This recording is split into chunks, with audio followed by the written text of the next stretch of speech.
You're listening to Cards to the Moon, a podcast about trading cards from both a collector and investor perspective.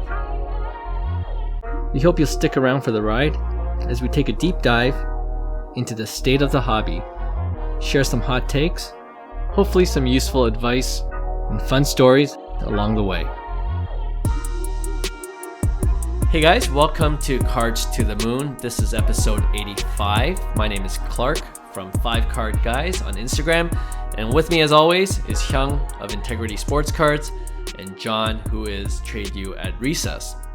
All right, off the top, the NHL season, believe it or not, is only a week away, so I thought I'd throw this over to John first, our resident hockey guy on this podcast, and ask him, which rookies are you looking out for as potential card investments? And are there any other players you think could take the next step up and make a bigger splash in the hobby in terms of card value? So what do you think? Well, it goes without saying, I think guys like McDavid, Ovechkin, Crosby, Matthews is a no-brainer in terms of investment, especially Nick McDavid. If you don't have McDavid, go out and get him. He's a generational star. I think he is pretty protected by he's clean as a whistle. He's not an outlandish. Right. So you're not going to see him in any scandals. You're probably not going to see him on any drug tests or anything like that. Other than maybe like a catastrophic injury, for the most part, I think your investment with McDavid would be fine. But other than those guys, I picked 4. Okay. So I generally like obviously pick guys that had some hype and lost it, but have that pedigree. You know, we always talk about in baseball, you want to kind of pick the player that has the pedigree before, and for whatever reason kind of got lost in the shuffle, and he has an opportunity to come back. So this one, the first one, might not be a popular opinion, but I'm not going to say it's like a great investment, but you might be able to throw some money at it. And for me, it's Patrik Laine. Former number 2 overall. He had a sneaky good season last year, 56 points in 56 games played. I could see him scoring kind of like in the 80, 90 point mark with like up to 40 goals. He seemed to have gelled well in the new system in Columbus. And let's not forget Johnny Gaudreau, who was an assist machine, just joined the fold. And they are looking pretty dynamite in preseason so far. So I'm going to pick Laine as a bit of a sleeper superstar candidate back to like a, hopefully become like an all-star player. Okay. So I like Laine. Another sort of forgotten number 1 pick overall. I wouldn't say he's that cheap, but I think he's worth a flyer, and that's Jack Hughes. You love Jack Hughes. Yeah. I think Jack Hughes is a good one. He, another sneak, he was kind of injured last year.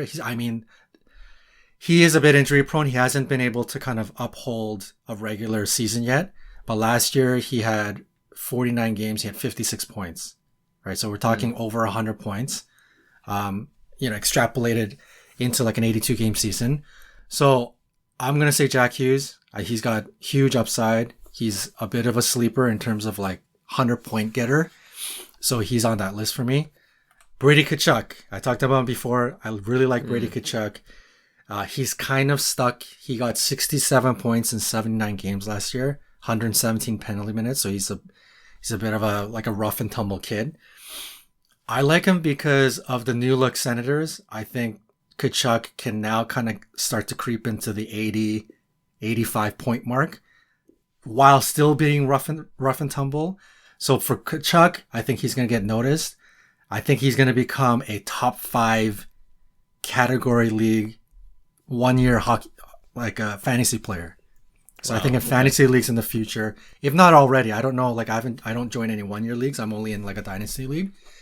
But in those 1-year multi-category leagues, I think Tkachuk, he's already a monster, but if he starts putting up, 40 goals, 80 points, he is going to be a top 5 fantasy staple. So I think he's going to start to get noticed, both in the real world and fantasy world. So I like him as an investment.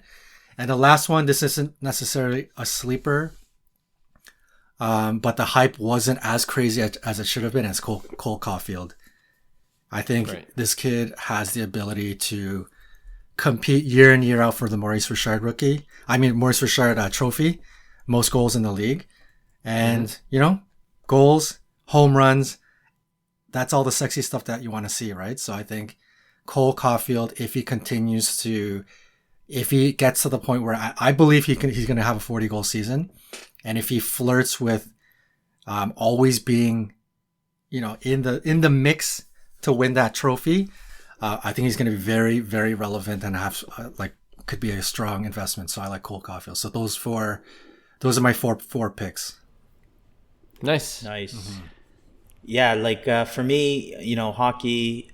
One thing that I've learned this year, I guess not learned this year, but I'm seeing repetitive patterns, especially from the baseball and basketball markets, and you're going to see it in the football markets, is similar stories where, I look at the young studs that we always love because they're the up and comings, the rookie chase, the release chase, and it really, I guess, just seeing what happened with baseball in terms of the younger stars and the volatility it has and how prices need to come down.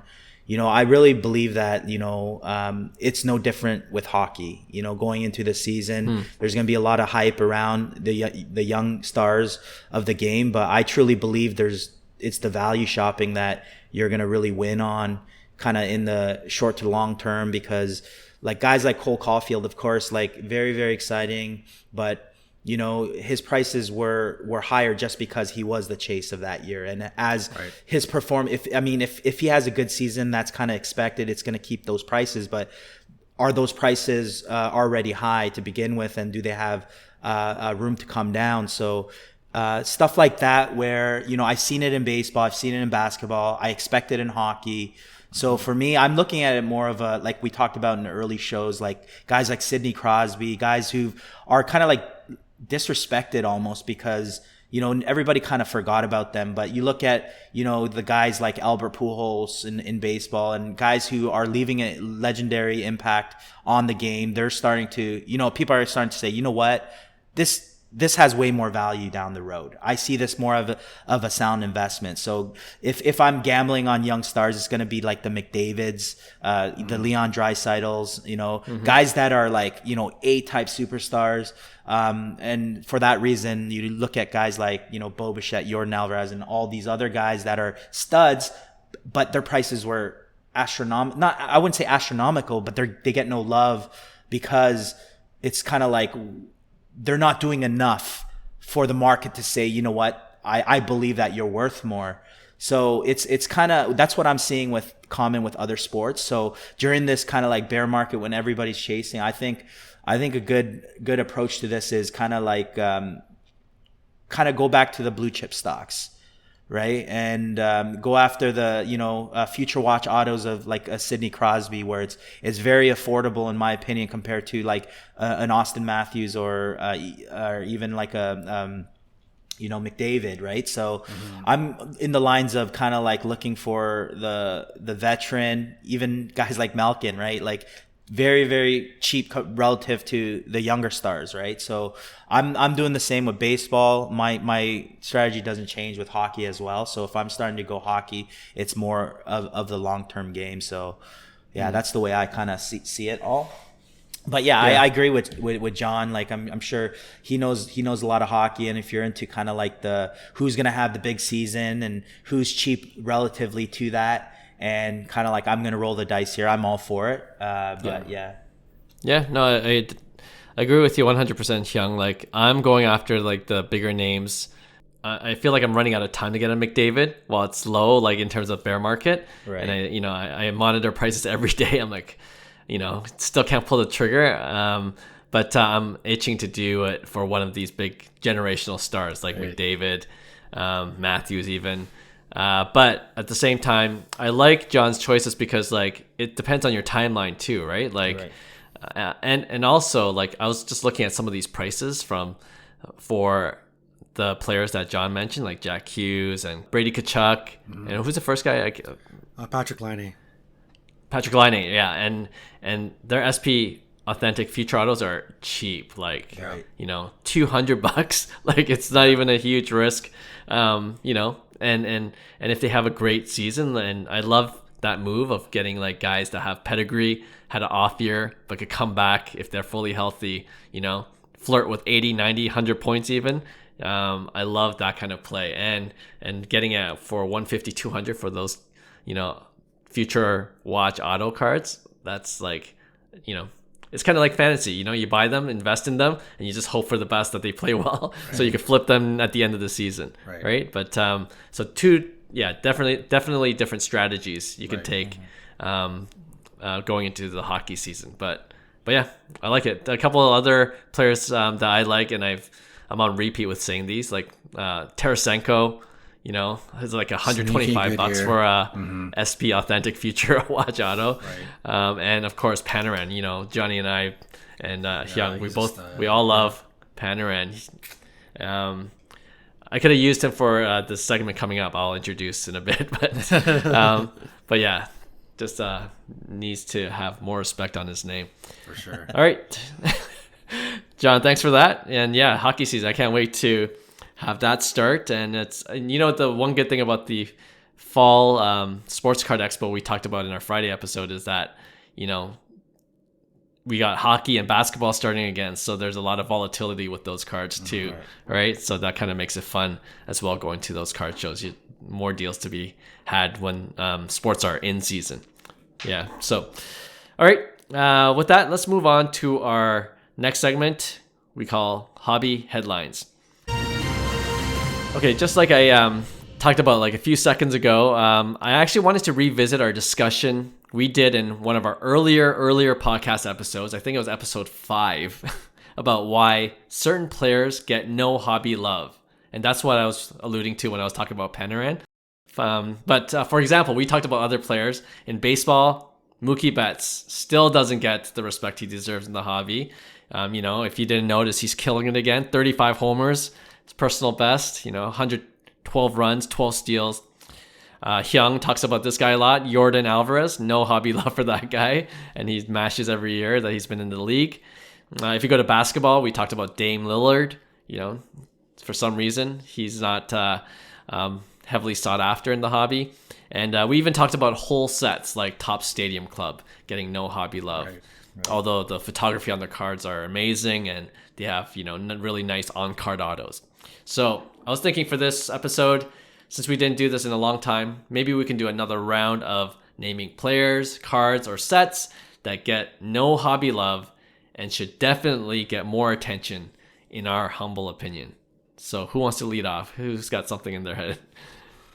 I'll start off. For me, Nolan Arenado, like this guy just every single year is just doing damage, has 55 plus WAR. He's 31. To me, it's like his card prices are so cheap that people said, well, he was in Colorado, so ball travels further. But with St. Louis, he's having season after season. He's killing it, and he's fun to watch. Every night he's doing something defensively that is just jaw dropping. Like one of the best defensive players that ever played the game, which is a strong statement. And that's Nolan Arenado, and this is like, obviously, like everybody doesn't love him, but I think he's so underrated in terms of the hobby for what he's done. And guys, obviously, I've said this before, guys like Machado, look at like the year he's having, and another 100 RBI season, 30 plus home runs. He's flirting with 300 average, and he's 29 years old. He has a 50 plus WAR at 29 years old. And, which crazy. In my opinion, like if his pace is he's going to reach potentially 100. And to me, that'll get him in the Hall of Fame, no problem, based on his age. So, like guys like these where, people don't kind of react until Albert Pujols, for instance, hits the 700 and then his prices go bonkers. So these are guys that are working up to those legendary status that if you could get in cheap and you don't mind holding until they end up kind of getting the love they deserve. There's going to be a point in time where they get the love is my whole point. Other than like guys like Yordan, on the other hand, he has to do it for like 10 more years before he gets the love, right? So I'm going to lean more towards kind of like those veteran guys that kind of stay under the radar. And I'm even going to throw Ichiro in there. Okay, because with all the Albert Pujols love and Ichiro's, just kind of like under the radar, but this guy was incredible, and what he's done for baseball, even overseas, and kind of like the name he's made for himself. I think he's that type of Hall of Famer that would be like astronomical in terms of pricing when he does get the hobby love, right? So those are kind of three names that I think are super, super underrated. And I think there's a great buying opportunity in the next, few months. And if you don't mind holding, I think there will be solid investments in the future, especially those Bowman Chrome like colored that are actually affordable right now. So I love that. Yeah, I love those choices. I just was checking on some of the prices as you were naming them. Nolan Arenado, Bowman Chrome, first auto, BGS 9510, sold just recently for under 700, 675. Wow. Manny Machado, that was on my list as well. Like, he just does not get the respect he deserves. His Bowman Chrome True Gem, first auto, sold for, I think, let me just double check, because I can't believe my eyes. $338. Ridiculous. Yeah. True gem. I'm going to buy one right now, actually. That is so crazy. I'll be silent for a couple minutes. Yeah. Here's the thing, though. Like, with this segment, and then I'll turn it to John, but, like, it's not even a buy now because of the fact that it gets no hobby love, for whatever reason, right?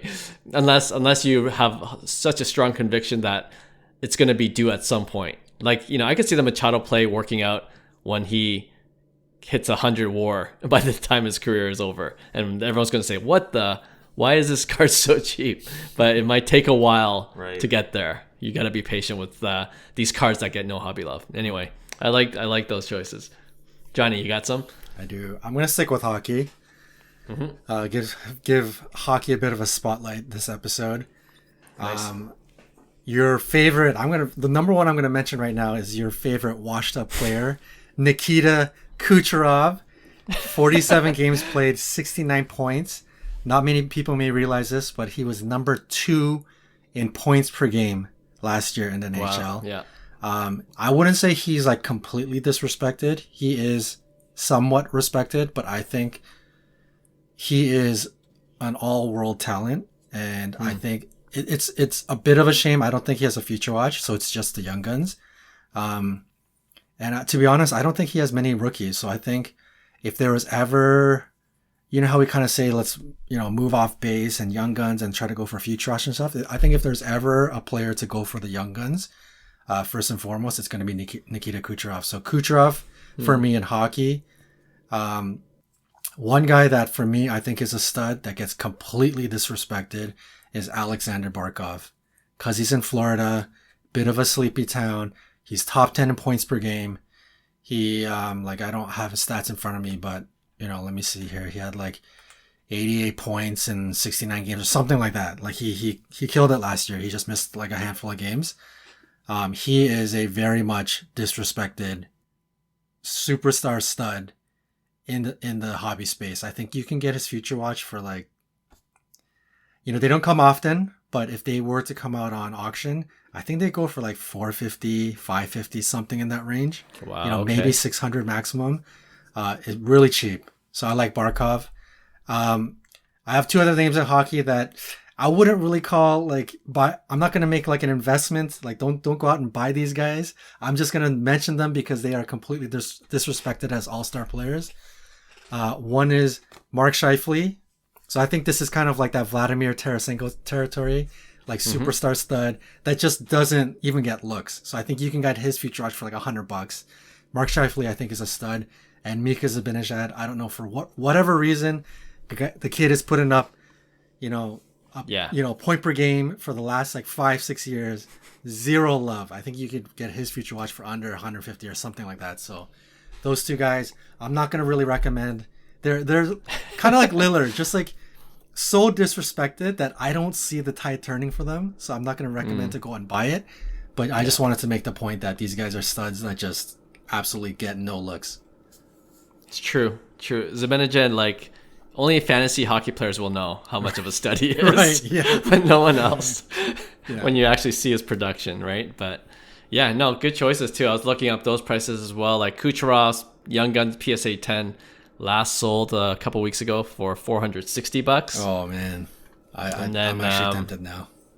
And then the Barkov SP Authentic Future Watch Auto PSA 10 sold for $398. Did it really? Oh my gosh. Yeah. So yeah, it's cheap. There we go. Yeah, great choices. I already mentioned my one, Manny Machado, zero respect, and such a great player. And then I'm going to go to football just to mix things up a little bit. And he's kind of in the spotlight now, but if you look at his Prizm base, and I think there's only less than 700 because it's in the 2018 Panini Prizm set, which didn't have as much of a higher count. Lamar Jackson, Baltimore Ravens QB, Nice. Just ridiculous this year. Good And choice. I've been wrong a lot with my football choices, but I believe Lamar was one of my right ones, correct ones early this season. I'm like, Lamar, I think he's going to have a good bounce back. Right. People forgot about him after his 2019 MVP season, Right. and it shows in the hobby price. It just dipped so hard, and then just a downward trend in 2020, 2021, 2022, this year, right? And then first 3 weeks, like leading the league in touchdowns, 2 rushing touchdowns. Like everyone knows he can run. Right. People make fun of him saying that he's a running back that can throw. You know what I mean? Like he's got that build, but ridiculous. He could do it all. And I just looked at his Prizm base, like it's not moving at all. And his silvers down relatively speaking. Like it's a 2018 silver that was really hard to come by, kind of like the Josh Allen. That's why it's already inflated. So it's over 5K, but still, it sold for almost twice as much during his MVP season, but no movement on that as well. So Lamar Jackson, if people want to get in, just get his Prizm base. I'm sure there's going to be opportunity at some point when the Ravens go far into the playoffs, in my opinion. Right. And Didn't he have like an MVP season last year too? Like I think he was pretty stunning last year, right? That's what I mean. If he did, like, no hobby love. Yeah, exactly. no It shows no how one's much talking people about know it. that. Yeah. It was all Josh Allen and Patrick Mahomes stealing the spotlight. But the odds guys are kind of paying attention a little bit. I think his odds to win the MVP jumped to third. He's tied essentially with Jalen Hurts, who's getting a lot of headlines these days. Right. And of course, Mahomes is second and Josh Allen is first in that race. All right. Hopefully we persuaded some of our listeners to show some hobby love for some of the players we just mentioned, and it's always fun to, there's certain things that it kind of goes really close hand in hand with our hobby logic segment, where it just doesn't make sense for some of these guys to be priced so low, but for whatever reason they are. And I thought they were deserving of a segment, at least in our podcast, to give them a shout out. And hopefully, you guys out there will start looking into their cards and show some respect. All right, let's go to our next segment. We're calling Overrated, Underrated. We've done this one before, but for this episode, we're going to focus on non-rookie cards. Okay, so I'm going to give you guys 4 types of non-rookie cards, and you tell me if you think it's overrated or underrated and why. All right, so the first type of card, second-year cards of players. Not their rookie cards, but their second-year cards. Overrated or underrated? I'm going to say underrated, especially for the superstars. Probably overrated for the normal peeps, but yeah, I think it's underrated play because if you look at past kind of like superstars, if you're talking even your Steph Curry's, your LeBron James, you look at past history and it'll kind of tell you where prices are in terms of even second year players, especially when you're holding on to like pretty rare cards, numbered cards, I think right. That's where the game is. It's not really kind of like the base game where things really work out for you in your favor when you're investing in that sense. But I think it's underrated because I think right now, like a second year card of, you know, a superstar, let's just say like a Juan Soto or like you know, guys that, you know, are incredible, even superstars like Connor McDavid, you know, I think eventually those numbered cards are gonna pop, right? Especially when people are priced out of the rookies, especially second year autos, maybe potentially, maybe Luka. People are priced out of a Luka auto. A second year option is great. I think over time they're gonna hold great value and, you know, demand the value as well as they kind of cement their legacy, right? So I'm gonna say underrated for superstar players. Cool. I like that. I completely agree with that. I think it is, it's kind of 50-50. It's underrated for the big studs, and I think, I don't even want to say 2017, but I'm just going to say pre-2017, I'll say underrated. Super ultra modern, I don't know what the category is of whatever 2018, 2019 forward. Yeah. Anything super ultra modern, second year cards, trash. don't touch it, because I think there's just too much print, and I think anything right now will be trash. But I think some of the older guys, when you're looking at in basketball, I'm just thinking of basketball off the top of my head, Curry, Giannis, KD, of some of the guys that are playing right now, LeBron, second year cards for those guys, really underrated. So yeah. Right. Yeah, no, I like the nuance of this first overrated underrated card. I'm going to agree with you. Like, I think, yeah, for me too, the second year cards are stud players, but rare cards like Hyung was talking about, you know, I think they're definitely underrated. But I also agree with what John's saying, the more modern cards, like the Luka, his second year rare cards, I think it's a bit, because of the print runs, right? It's just, compared to the older cards, like it's just, a lot more cards were printed in the last few years because of the hobby hype, of course. But yeah, so it depends. But generally speaking, stud, rare cards, I would say it's underrated. Everything else overrated. Okay, next one. First year cards of players on their new teams. So if a player got traded, their card, like a Tom Brady first year card with the Bucks, is an example. What do you think? I'm going to say overrated. I think that's something more of a hobbyist person would care about, to be honest. And for instance, I look at even guys like Mookie Betts, you know, someone who's played, you know, with Boston his whole career, and then makes a huge jump to a big time team in LA in 2020. And I look at like Mookie Betts cards, and it's like, well, like, do I even want this card? Like, it's not. And Kawhi in Toronto uniform is another one. It's popular with us, but then I always want to pull the trigger. I'm like, no, why am I buying this? Like, this is ridiculous. I don't want this card, right? Because he has a Toronto uniform. Like, yeah, you know what I mean. So I think it's slightly overrated, to be honest, unless it's your PC player where you're, you know, it's such a big move. Like, I don't see the value in you know, having the first year of a different team. You know, I think there's more value in kind of like the rookies and obviously like second year cards. So I'm going to say overrated in this case. Okay. I'm going to agree. I actually was a bit siding with underrated, but Hyung convinced me. I think honestly, I think the first year cards of players, I feel like it's the lure of, you fall to the trap of Brady, right? Brady on the Bucks, absolutely, I love it. Like, I want the Bucks Prizm card in a red, or you know, like that color match. Like, it's awesome. Like, I want it as a collector. But Brady is such an anomaly, right? We're talking like the greatest of all time, and he won with that team.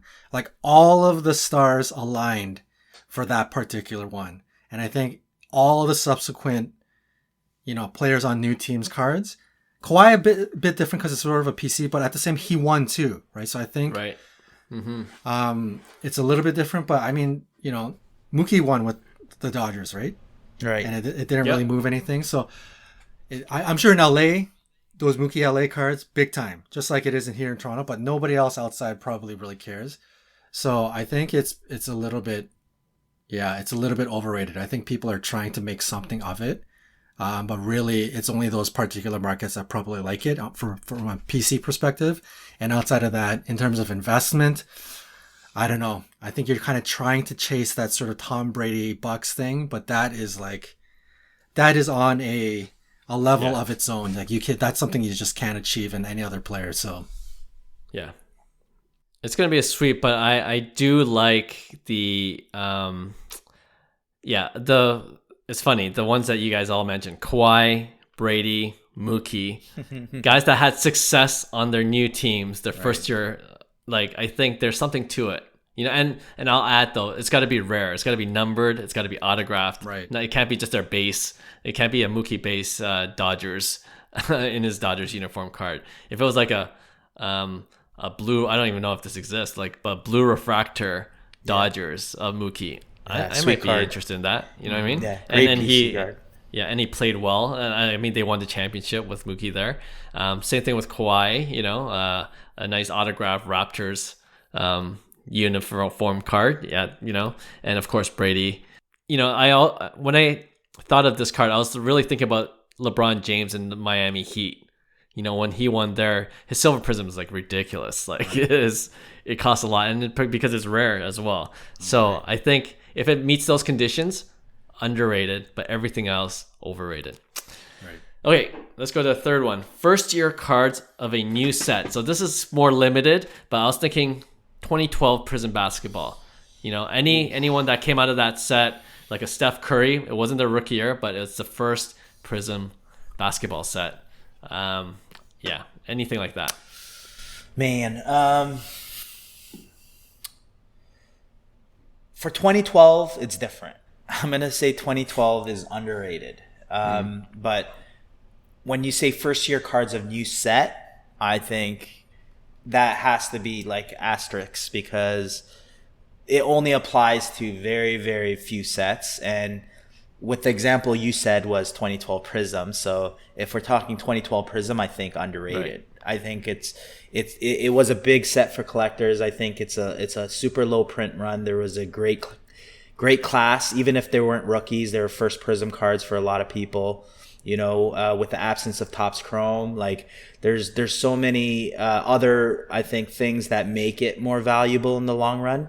And that's one of the things that we've always left with the hobby, especially in the basketball side, is 2012 Prizm is the set, right? And for me, that's kind of like the OG Prizm.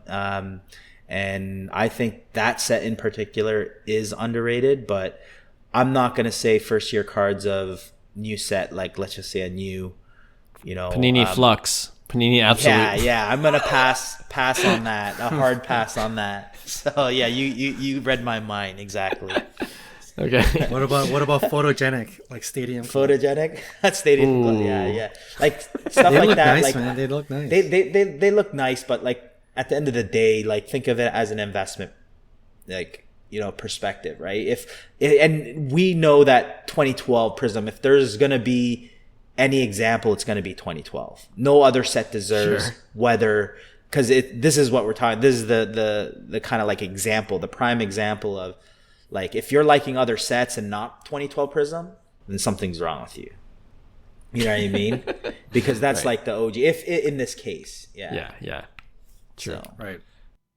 First year cards of new sets. I'm gonna say it's overrated. I think there are particular. I feel like it's being forced, right? Like I think with new sets coming out, it's similar to the first year cards of new players on new teams. I think the benchmark is like Tom Brady and the Bucks, and people are trying to force that on a lot of cards. So it's similar here. I think there are a handful of super iconic sets: 86 Fleer, 2012 Prizm, 96 Topps Chrome. I'm just thinking of basketball right now. There's obviously in other sports too. And I think because of how popular those sets are, and the fact, especially like something like 86 Fleer, where it's tough to even get some really good graded cards, there are some hardcore collectors that are collecting the entire sets in PSA 10s or PSA 9s or whatever it is. It just brings this sort of like Ooh, like what's the next big thing? Like let's chase to try and create or try and, fabricate a new set that's going to be the next it set. And I think it's just being too forced on. So other than those handful of like iconic sets, I'm going to say overrated. I think those just happened organically. And obviously there are some GOAT players in there to make it something special. But I think to try and predict what is going to be that next crazy iconic set, I don't know, man. Like there's no point of trying to chase that or trying to invest in something like that. I don't think it's something to go after. So I'm going to say overrated. Okay. Guys, the Jamorant Panini Flux, it's going to be something. It's going to be amazing in 10 years. Yeah, there's such few and far between these iconic sets. So I'm not going to belabor this point and agree with you guys. Overrated. All right, this one's almost the flip of what we just talked about. The last year cards of sports card sets. I'm thinking 2008, 2009 Topps Chrome basketball. Overrated or underrated? I guess it would be the same thing that we're talking about, but the opposite. Are you talking about that set in particular, or are you just saying last year cards of sport card sets of whatever it might be?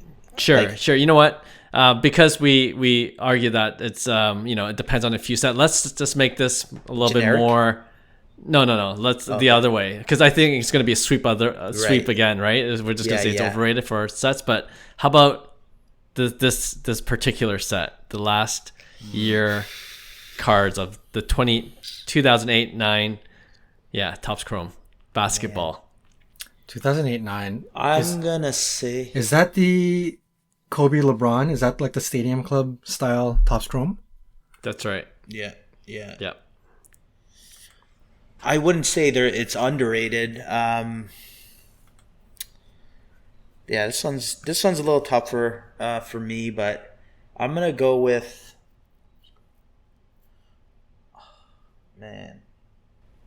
I'm gonna go with underrated for that particular set, because I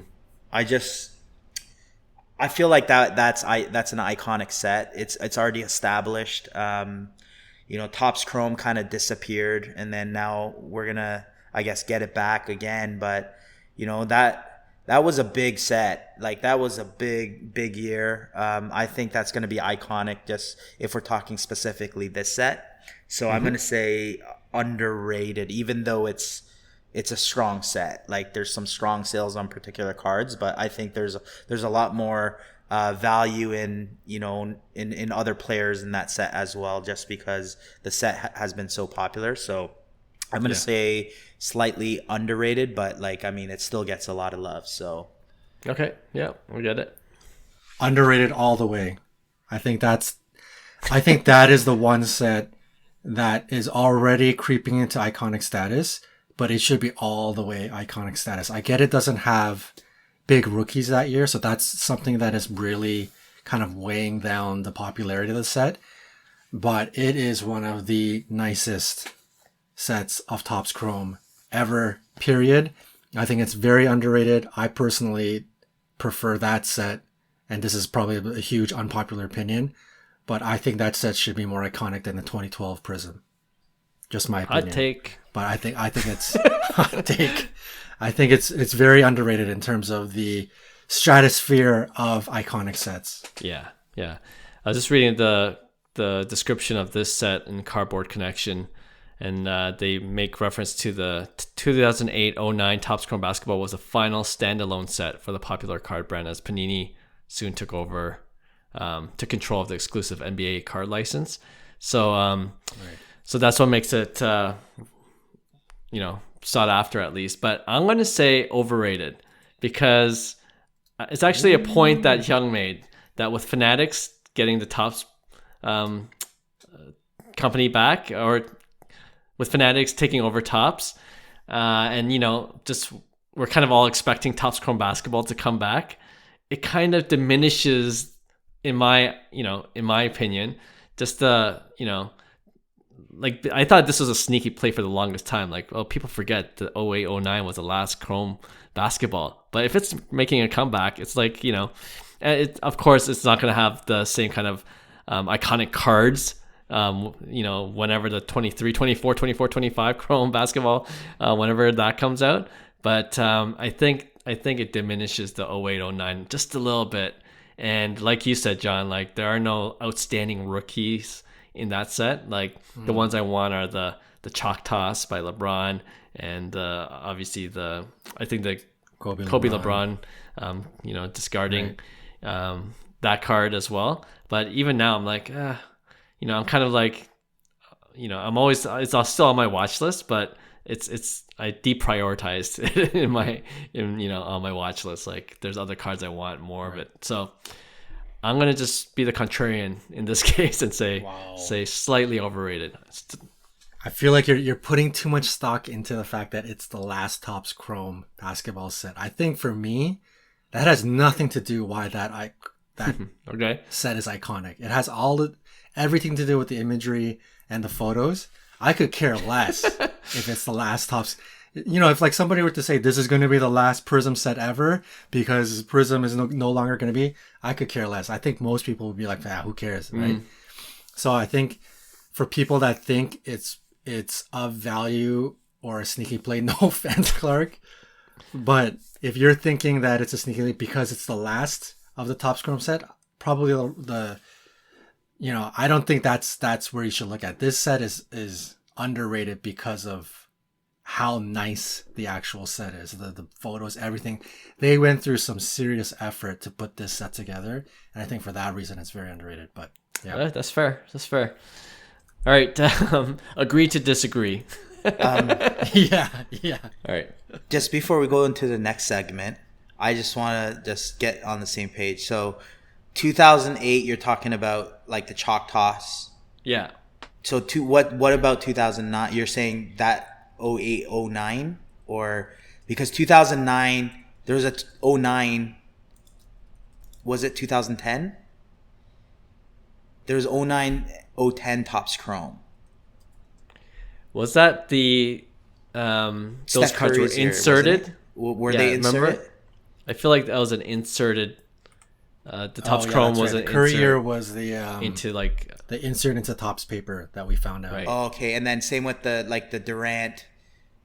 They have a 09, 010 like Topps Chrome as well. I believe so. Those are all Topps inserts from paper. I'm pretty sure, yeah, because okay. Because there's like DeMar DeRozan, there's James Harden in 09. Also on Cardboard Connection, it says although there was also a 2009-10 Topps Chrome basketball series, it came as an insert in the flagship Topps NBA product for 09-10. Okay, perfect. Okay, yeah. Just wanted to make it clear. Yeah. No, it's good clarification because I think we just found that out. I can't remember who was it Refractor Jones that mentioned it, but someone mentioned it, right. Okay. or Leon actually. Leon. Yeah, Leon. That's right. Yeah, I remember that, and I was didn't know until then. But good clarification. All right. That was a kind of a fun discussion. We'll always bring back the overrated, underrated series, and I'll think of another category we can do this with. Okay, now let's move on to our last weekly segment we call Pick One. And if you're a first-time listener, this is when each of us puts up two cards or two athletes or two sets against each other, and then we all debate which one we would rather invest in. All right, and we'll start with Hyung as usual. All right, we're going to baseball as usual. We're going to go with Aaron Judge because he hit his number 61 tonight. We're going to go with his 2013 Bowman Chrome.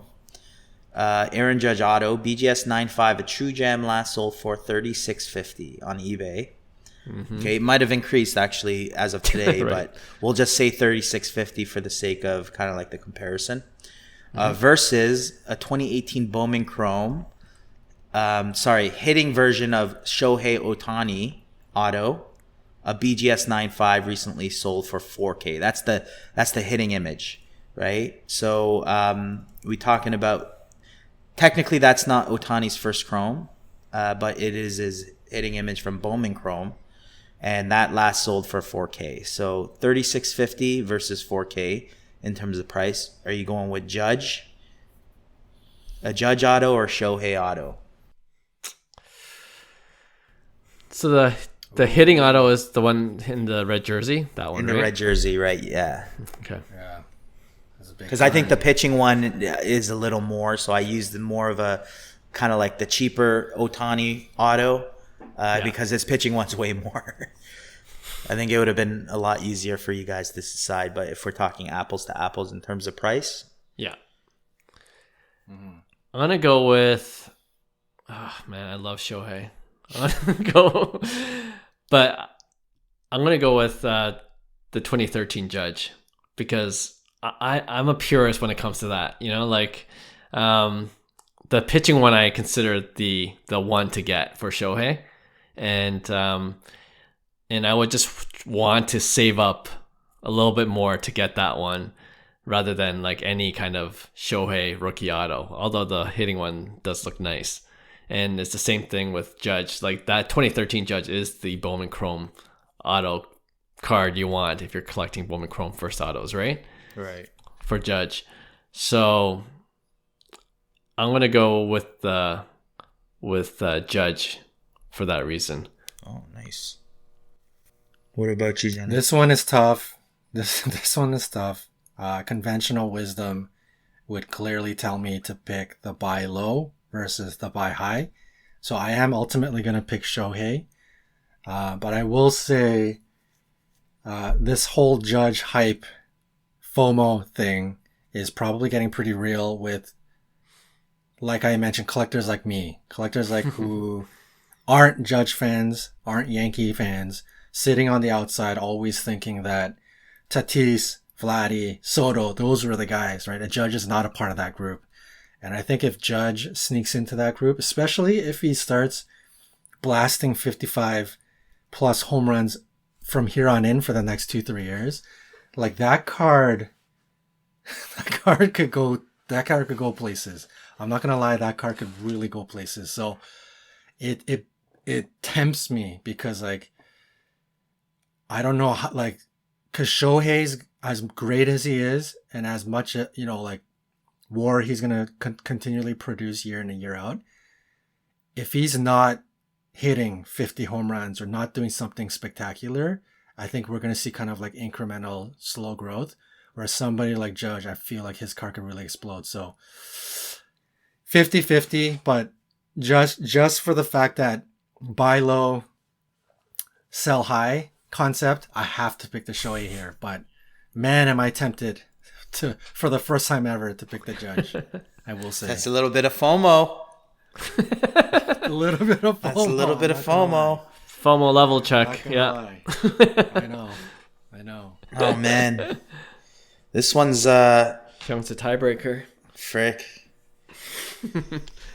Judge. I just looked at Judge's stats. They're freaking incredible. Here's the thing with Judge. Here's an interesting fact. If Judge hits 50 home runs every year for the next 10 years, he'll be 40 years old and he'll have 718 home runs. I brought that up because that's how ridiculous Pujols is. Like, right. You know what I mean? It's like, yeah. Judge has to hit 50. He's 30 years old right now. He plays for another 10 years. He hits 50 home runs a year, every year for the next 10 years. He will just barely surpass Albert Pujols. Right? So for me, that's like, obviously 700 is like ridiculous. Like 500 plus will get you into the Hall probably, which he looks like he's going to do. But I just think Shohei, it's something that we've never seen before. Right. You know? And that's where, there's definitely FOMO with Judge.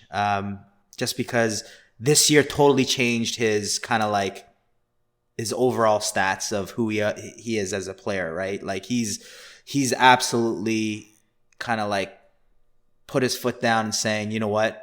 I'm probably the best hitter in the game, the best power hitter in the game. Mm-hmm. And you know what? He deserves MVP over Shohei. And even though that's the case, I still think Shohei is going to do some special things. And there's something about Shohei's prices that I think there's going to be a floor with it because he's so special. He's a type of player that we're not going to see again in terms of that type of level of player, right? And I'm excited for Underrated Shohei. generational Yeah, player. like this, we're talking like ridiculous. And don't get me wrong, Judge is in the same way. Rarely you're going to see a 6'8" ball player that is athletic as Judge and moves the way Judge does, throws the way Judge does. And that's one thing that Judge doesn't get credit for. He's actually a pretty incredible right fielder. You know, this guy has a freaking 80 arm, like just incredible accuracy. He throws people out. He has fun out there. So there's definitely a tough kind of like boundary there. But like for me, Shohei is just too special. And, you know, even though you're right, Clark, like I wanted the pitching image. I really don't want Shohei's batting image. But then I always think of on-card Shohei autos are in super high demand. He doesn't have a first chrome auto. So those two cards are his 1 and 2. And then obviously his Topps Chrome follows suit. So those 3 on-card autos are your only option for Shohei. So I'll give it a pass in that sense. But yeah, you're right. If it was first chrome, for sure it's Shohei. But I still think it's Shohei in this case, just based on kind of like the type of player he is. It has nothing to do with Judge, and I think he's worth every single penny. But Shohei's just a different beast right now. And I'm going to pick Shohei for that reason. And John made a good point, is like at the end of the day, it's Shohei's down. It's his dip versus Judge's, you know, kind of like peak in prices right now. We don't know what's going to happen in the offseason, but it could be a better buy with Shohei in this case. Yeah. Yeah. By the way, I'm team batting image. I love Shohei batting images over pitching. A lot of people do, actually. Yeah. I can see that for sure. Like, yeah, like I want I don't remember which one is either the US one or the 700 SSP, where looks like he's kind of hitting a foul ball, like he's looking upwards. Yeah, I want that card. I believe so it's bad. 700. But you know what? While Hyung's looking that up, one thing I will say about Judge is like, he doesn't have to hit 700. Like I really doubt that he's going to hit the 700 home run mark based on how many home runs he has to hit for the next 10 years, like Hyung outlined. But if he hit 50 home runs in the next 2 seasons, the price is going to go up, right? Yeah, for sure. And so I mean, there's potential to make profits still within a shorter timeline. You know, I'm not thinking ahead to like, and that's the FOMO that I was talking about. Right. This is the reason why I'm having FOMO, is because I feel like, as special as Shohei is, if we're talking, you want to make some serious money right now, I feel like the Judge has a chance to triple from this point, which is insane. Devil's advocate. What happens if Judge hits 30 next year? His prices hold or tank? That's the scary part, right? Because I remember I mentioned how this is the critique of Judge from people like me, the non-Judge believers, is that he's just kind of a little bit inconsistent. So I mean, go ahead, John. No, I was just going to say, after his 52 home run season, you know, what kind of put him on the map? He was the rookie of the year that year. The following 2 seasons, he hit 27 each. Obviously, he was plagued with some injuries, but he still had a full season. And then he never hit 30 home runs until literally 2021, and then now 60. So just throwing that out there. Okay, I'm gonna. And I remember he had that like crazy strikeout streak. I'm gonna counter that with Can you? I don't know if you have his stats in front of you, Hyung. What's his batting average? The last 3-4 seasons. You know, when he's hit the 27, 30 home runs. So he was hitting 278 and 272 in 2018, 2019. Both seasons he had 27 after the 52. Yeah. And this year he's having obviously a really good year, hitting 314 with 60 and 128. Those are Nintendo numbers. But look, the 257 in 2020, like you mentioned, right? Yeah. That was the COVID year. Yeah. Right. That was the COVID year. 287 in 2021. Okay. So that was a good year. And 314 this year. Why I'm kind of bringing this up is like, I think he's just a different batter now. Like he even said in interviews, and you know, like you could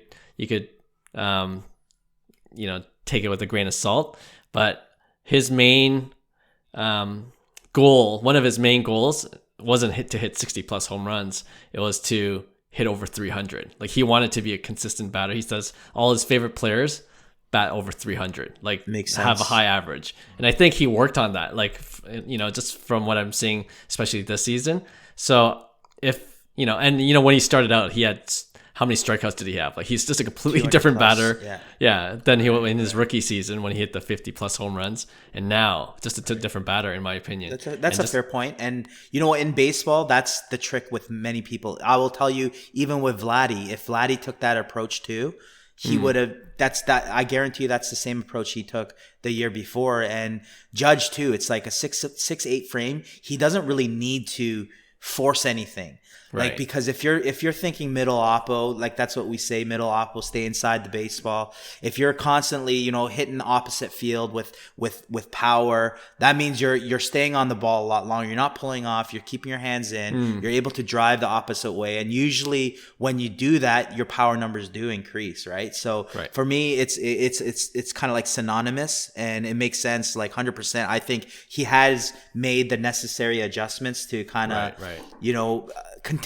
not continue this pace, because I think it's ridiculous for us to think that he's going to continue this. If he does, then you know what? Hats off to him. I'm even a bigger Judge fan, but we gotta like Vladdy was the same thing. It's like we're gonna see 40 plus, 50 plus every year from Vladdy. Fair. And he had a pretty good year, but to a lot of people, they're like disappointed.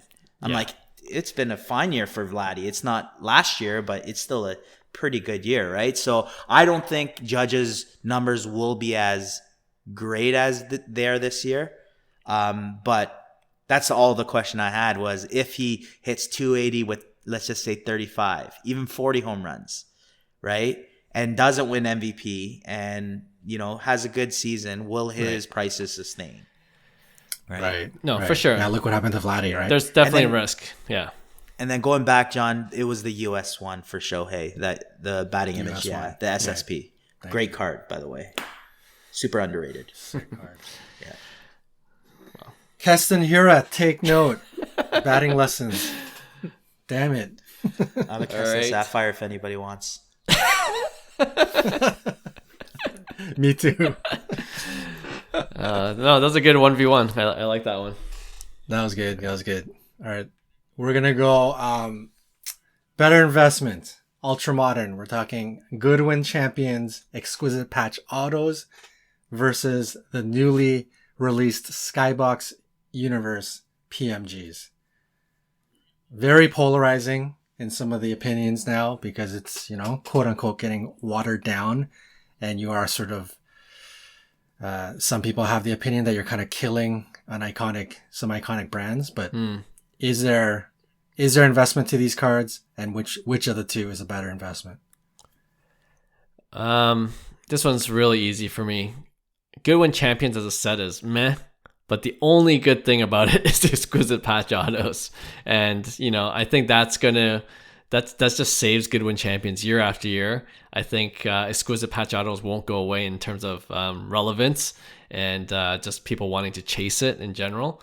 Whereas Skybox, it's just a gimmick. I'm just totally off PMGs. Like it was just hyped up to beyond belief, and this is just kind of like trying to monetize off something that's just been it's just oversaturated. Like the whole PMGs being the best thing since sliced bread. Like I just think it's a fad. That might be a hot take for some people, but yeah, I'm sticking with the exquisite patch autos. I know Johnny loves his PMGs, but I agree with Clark. Like I was one of those camps that said PMGs were kind of a fad, along with a lot of other stuff like kabooms and even downtowns. You look back and people kind of forget about them, but the exquisite autos, the patch autos, just exquisite in general. Like I think it has a rich history, and even more recently, Goodwin, the 2018, like stuff like Shohei, they have super strong sales in that. And, people are actually after those cards. And because it's such a, I guess, a iconic, card design that kind of like everybody in the hobby kind of knows about.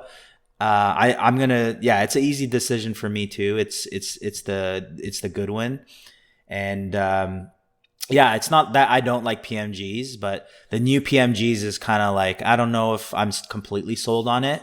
So I'm going to go with the exquisite patch auto for sure. Right. It's going to be an easy sweep. I didn't actually bring this one up to be competitive. I brought it up because I wanted to kind of bash on PMGs.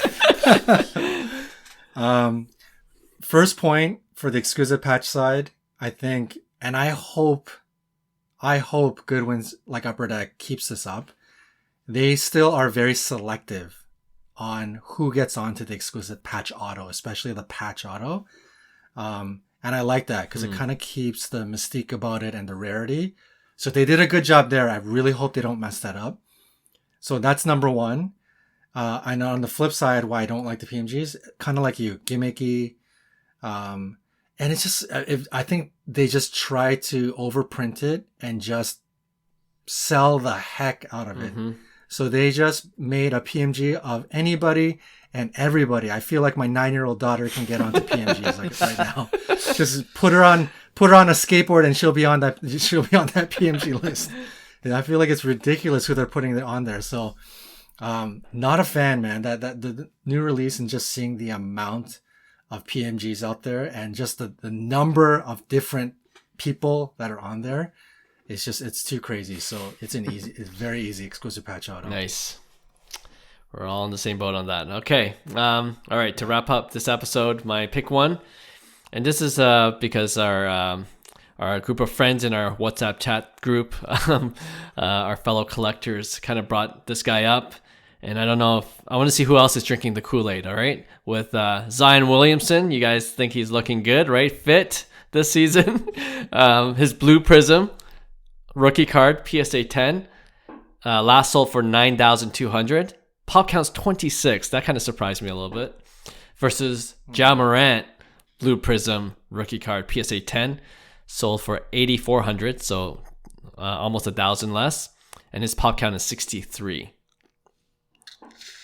That's high. Yeah, that's a big difference. Normally, I would. The blue is at a one. The blue is at a 199, I believe. Yeah. Yeah. I normally, my answer. I normally would pick Ja Morant in a heartbeat. I like Ja Morant in general as a player. Long term, I'm all over Ja, but that pop count really changes things because I'm just looking at a short-term play here because I don't know if I believe in Zion long-term, but I know a lot of people do love Zion. And this is kind of, because the pop is so low, I don't mind this move in Zion because I think, you got to remember, Zion played 2 seasons and he didn't play last year with the injury. He was 21 years old, and he's still averaging 26 in his career as a 19 and 20-year-old. So for me, it's like, I get the hype because Zion is a kid still. He has not even matured into his own body. He's still probably figuring it out because if he eats like a Big Mac, then he blows up and then, he could lose it in a second and, still a kid, right? He's still going through these, growing pains literally. And the pop count is at 26. Like, to me, that's going to sustain the price a lot. Whereas if anything happens to Ja Morant, there's a chance that blue does dip quite a bit because there's so many sellers. But I think there's just the pop count. If it was even, I probably would pick Ja. And because the price is pretty similar, the price is at both 9,000. Maybe Ja is a little under because of the pop count. Right. I'm going to pick Zion in this case, actually. Yeah, so I'm drinking the Kool-Aid too. So interesting. Wow. Oh man. I love Ja though. This is This is the wrong answer for me because I never pick Zion, and I'm with you, Clark. I think it's a complete trap. I don't know if I'm about to say the wrong thing here, but I'm gonna play Hyung's game here. I think if you're gonna be in this to invest, Drinking the Kool-Aid. There's just you know what it is. On a personal level, and because I like Ja Morant, I'm picking the Ja. But I think of the hype that's happening right now, if you're an investor and you're looking to take advantage, this is a great opportunity to take advantage. And the pop is lower. And perhaps it's because of the jersey match, the color, but we have seen the Blue Prizm Zion be kind of like an iconic card already. Whereas the Blue Prizm Ja has never really been anything. You know, like nobody really talks like, oh, the Blue Prizm Ja, like that's the card, that's the card. I've never heard that out of anybody's mouth. But Blue Prizm Zion, I've heard that out of many people's mouths. So in terms of like the chase card or that big grail chase of a player, Blue Prizm is one of those cards for Zion for some reason. Yeah. So I think because we're talking Blue Prizm, I think there's a big opportunity to cash in here. So I'm going to side with Zion. I can't believe I'm saying Zion.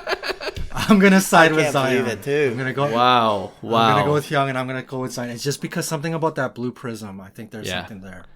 I love that Prizm all the way too. That's a great card. It's that whole set. Yeah, you know what? I'm going to agree with you that it's a great card. Iconic image, right? Way better than the Ja Morant image. And I do like the Ja image too. I don't mind it, to be do honest. I love. I like Ja's card too. I like both. I like the Ja image better than the Zion. I know. I do like Zion though. Like that. I think Zion's card is special. Like, you know what I mean? The Prizm. No, not the. I think it's too up close. I don't need to see his armpit. we could have zoomed out a little bit. No, man, that's what makes it great. Like the close-up shot and it just full frame. Like it's amazing. Yeah. Like I'm not gonna argue with you there, but that's why it's a trap. It's so alluring that you're just that's gonna be one of the factors why you choose it, because of the iconic image. And you know, like I'm gonna look at the team too. Like the Memphis Grizzlies it's gonna be another great year for them. You know, they're just a developing team, and Ja Morant's gonna be relevant. The only thing I'm worried about is injury risk, obviously. But the same goes with Zion too, right? Like it's kind of a wash in my opinion in terms of injury risk. And the Pelicans, you know, there's optimism, but you know, everyone's going to bet the Grizzlies over the Pelicans. I think if it was cheaper than Ja Morant, despite the lower pop count, that might be more tempting for me. But since it isn't, it's a cost a bit more. It's Ja Morant. I guess I'm the only sensible one in this podcast today. It's the pop count that gets me, you know, like the pop count, like it's low. Yeah. I was surprised. I was really surprised. I'm not sure why it's that low, to tell you the truth, but yeah. But the Blue Prizm is big for Zion, you know, and maybe it's that quasi jersey match, kind of like the Blue Prizm Luka, right? Like it's just one of those refractors, parallels that like that's the parallel, you know, that's the card. So yeah, I don't know. All right, I thought this round of 1v1 was pretty good. A lot of good discussion came out of that. All right, that's the end of our episode 85. Again, thank you to all our listeners and subscribers. We appreciate all your support and encouragement, and all, you know, we read all the feedback that you guys send our way. So thank you so much. Hopefully you guys stay tuned. As we approach 100 episodes, can't believe it, we're already at 85. But we appreciate all the guys that are and girls that are listening to our podcast week after week. All right, with that, we'll see you again next week. Talk then, bye. Hey, thanks for listening to Cards to the Moon. We'd really appreciate you subscribing to our podcast wherever you listen to your podcasts. And you can also connect with each of us on Instagram at 5cardguys, or you can follow Hyung at Integrity Sports Cards, or John at TradeU at Recess. You can also check us out at 5cardguys.com. Thanks again, and hope to connect soon.